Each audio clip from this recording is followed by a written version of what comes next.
Hi there, it's Miss Veth here, and I am back for the final reading of our book, Stef, Soto, Taco Queen by Jennifer Torres. So, the last time I read, Stef received a letter from the Viviana Vega fan club, and unfortunately, it didn't even mention anything about the school dance. Meaning Viviana will not attend Stef's school dance fundraiser as Stef had originally hoped. Nevertheless, after Stef told everyone the truth about how Viviana was not coming, Julia announced that her parents had hired a DJ that will play it at the school dance, even though Arthur had kind of put together a playlist. In addition, we also found out that Poppy is selling the family's Tia Perla taco truck. And Stef, who usually dreams of life without Tia Perla, is suddenly kind of having mixed feelings about selling her family's taco truck. And then lastly, Julia's mom asked Poppy if he and Stef could give Julia a ride to the school dance, even though Stef didn't even really want to go. So by the time that we finished chapter 32, Julia and Stef were in Stef's bedroom hanging out for the first time in a really long time. Because remember, they used to be friends. And Julia kind of convinced Stef to go to the dance and get dressed, and she was giving her a makeover. And they started to talk about kind of what happened to their friendship. So I don't know about you, but I cannot wait to find out how this book ends. I mean, do you think the dance is going to go well? Or do you think Poppy's really going to sell Tia Perla? Or do you think Stef will try to change his mind? I don't know. I'm stumped. But I hope you can make some predictions. All right, let's get started. Let's find out. Chapter 33. We ride to school in Tia Perla, me squished between Poppy and Julia on the bench seat. When we get there, Poppy tells Julia he'll be back in a couple of hours and to call if she needs anything. See you, I say. Julia whips her head back around. Come on, we're already late. I'm not walking in there by myself. She grabs my wrist and tugs. No, I told you. I'm not going.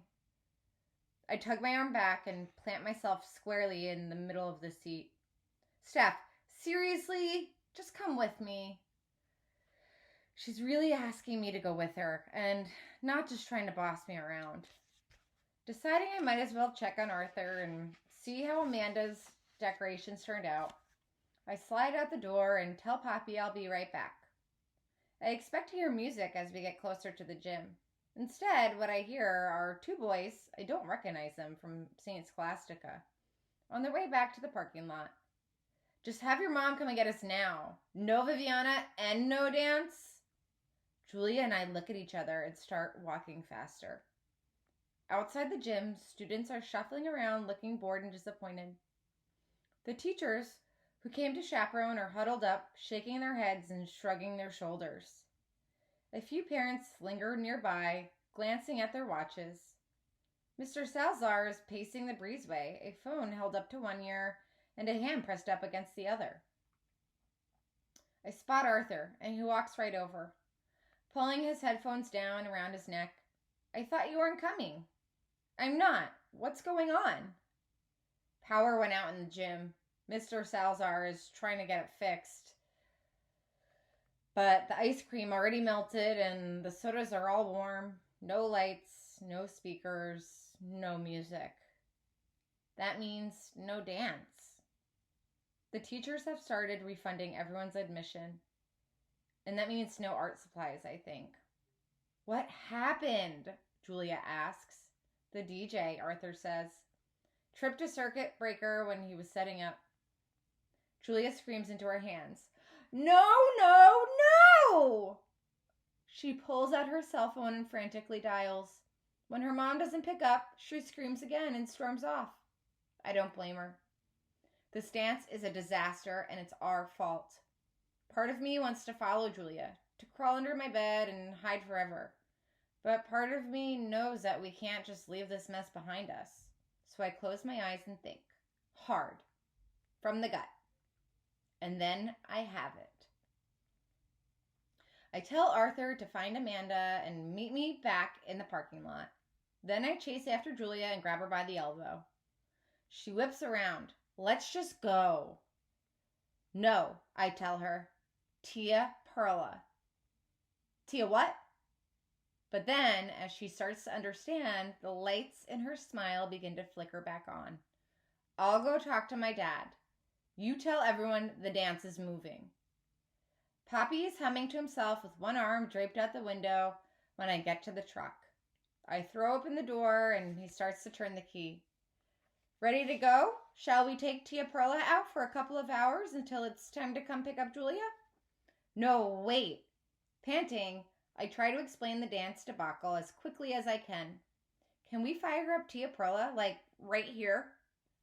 He starts nodding, slowly at first and then eagerly. Orale, he growls. This time it means yes. Then he slaps his palm on the steering wheel so hard the horn blares, as if Tia Perla herself is whooping in excitement. Orale! Chapter 34. Arthur and Amanda come rushing to the parking lot as Poppy hooks up Tia Perla's generator, and I lift open her canopy. Amanda finds a takeout bag in the kitchen, writes donations on one side in black marker, and sets it on the card table. Arthur pulls an armful of sodas from the ice chest and starts passing them around to the students and parents and teachers who followed Julia out here, but still aren't sure what's going on. I scramble back into the cab, crank down the windows, and turn up Poppy's radio. He has it turned to Banda again. No thanks. I twist the dial and, like magic, find Viviana Vega. I sink down into the bench seat to catch my breath and enjoy the moment. Arthur interrupts. Hey, turn it back, he hollers from outside. I poke my head out the window. What? Arthur, Amanda, and Julia yell at me in unison. Turn it back on! Oh well, I think. Orale. The joyful driving rhythm of Poppy's music begins to break up the clumps and The music begins to break up the clumps of middle schoolers standing around Tia Perla. A flourish of horns sets Julia and Amanda swaying, shoulder to shoulder. Pa, pa. Jangling guitar chords relax the worried lines on Mr. Salazar's forehead until he's clinking soda bottles with the other teachers. Students tap their feet away as they wait in line for the nachos, quesadillas, tortas, and for Arthur, the wheat-free, dairy-free, egg-free, nut-free, meat-free specialty of the house, super burrito that Poppy and I slide through the window as fast as we can. I'm dusting cilantro over the top of 2 street tacos when Poppy stops me. I can handle this, mija. You should be out there. I look doubtfully at the line outside the truck. Really, he urges. Go. Then he hands me a tortilla fresh off the grill and smeared with butter. I take a big bite. It's as warm and familiar as home. Then leave the tortilla on the counter while I look for Arthur and Amanda in the crowd. They're selling Amanda's origami stars, 50 cents a piece. Students are swinging them over their heads like lassos, the metallic wrapping paper wrinkling under the parking lights. I take both their hands and pull them closer to Tia Perla, where the music is loudest. I twirl Arthur under one of my arms and Amanda under the other. Then they close the circle and we spin until we fall over laughing. It seems like only minutes before the first parents start arriving for pickup. Tia Perla's kitchen is nearly empty, but the donation bag is full. So full that a few crumbled up bills have fallen to the ground. Julia and I pick them up and stuff them inside the bag before presenting it to Mr. Salazar. He tries to give some of the money back to Poppy, but Poppy just folds his arm over his chest, shakes his head, and smiles. Do you think it's enough, I ask? Mr. Salazar looks like he can't quite believe it. I'd say so, he says. More than enough. When everything is cleaned up, Poppy hands Julia and me a strawberry soda each. Save these for you. We climb back into the cab, crank the radio up as loud as it will go, and sing all the way back home. I don't even care who sees. Chapter 35. Julia and I are still up chattering in my bedroom when Mommy comes home from her shift at the grocery store. She taps on my door before nudging it open. Girls, it's very late. I heard you had an exciting night, but if you can't get to sleep, at least keep your voices down. Poppy has to be up early tomorrow. Someone is coming over to check out the truck. So soon? I deflate. Lying on the floor with our feet propped on my bed, Julia and I reminisce about afternoons on my front porch and about Tia Perla. Why does he have to sell her anyway? Julia yawns. I mean, she's not that bad. She isn't that bad. Not bad at all. And maybe he doesn't have to sell her. Get up. I elbow Julia as I spring to my feet. What for? She moans. It's so late. You heard your mom. I'm already tearing through my stash of art supplies. I'm going to come through for Tia Perla like she came through for me. Just get up and put your shoes back on and don't make a sound. It's colder in the driveway than I thought it would be, but with our extra bright porch light, it's at least bright enough to see. Shivering, I squirt globs of red and white paint onto a paper plate. I hand it to Julia with a paintbrush, showing her how to touch up the flaking roses on Tia Perla's side. While she works, I add swirling blue clouds and curling green vines, the same as in the drawing I made the day of the Viviana Vega concert. Only now I don't want Tia Perla to fly out of our lives after all. Instead, I imagine her soaring into a newer, brighter future, with all of us inside.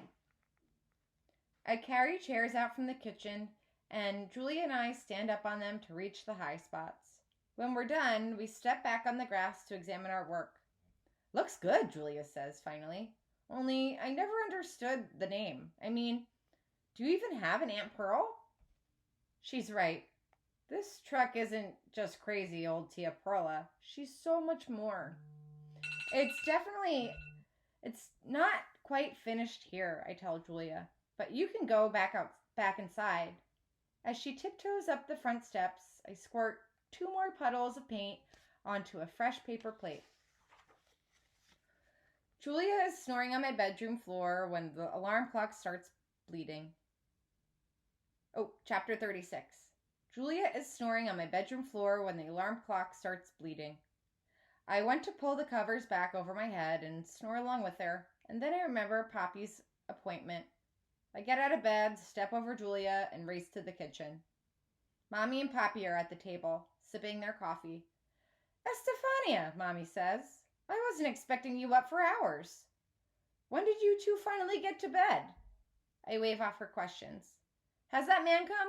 About the truck? He'll be here soon, Poppy says. I was about to go out and wipe down all the counters. Not too late then. Good. I look from one of my parents to the other. I need you to come outside with me. Both of you. Now. Please. Estefania? Poppy asks. Mija, Mommy says, looking down at her bathrobe. I'm not even dressed. Please, just come. I dart ahead, open the front door, then spread my arms across it to hold them back. Okay, don't be mad, just think about it. Then I step aside and sweep my arms towards the driveway, introducing them to the Taco Queen. She looks even better than she did in the moonlight. Not perfect, still dented, but not so dull. Tired maybe, but full of life and promise. A laugh catches in Mommy's throat as soon as she sees it, and she wipes a tear off her cheek. Poppy comes closer. Mija! How? I don't...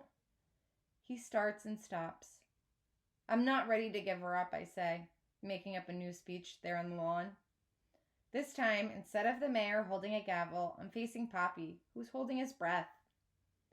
I know how nice those other trucks look, but if I could do this overnight with Julia, just think what we could all do. Together. And anyway, it's like I said, Tia Perla isn't really my aunt. but she is like family. Poppy runs his finger over the freshly painted letters, black outlined in gold.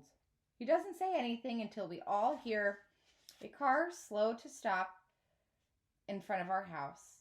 As the man opens his door, Poppy startles and walks out to the end of the driveway, stopping between the man and Tia Perla.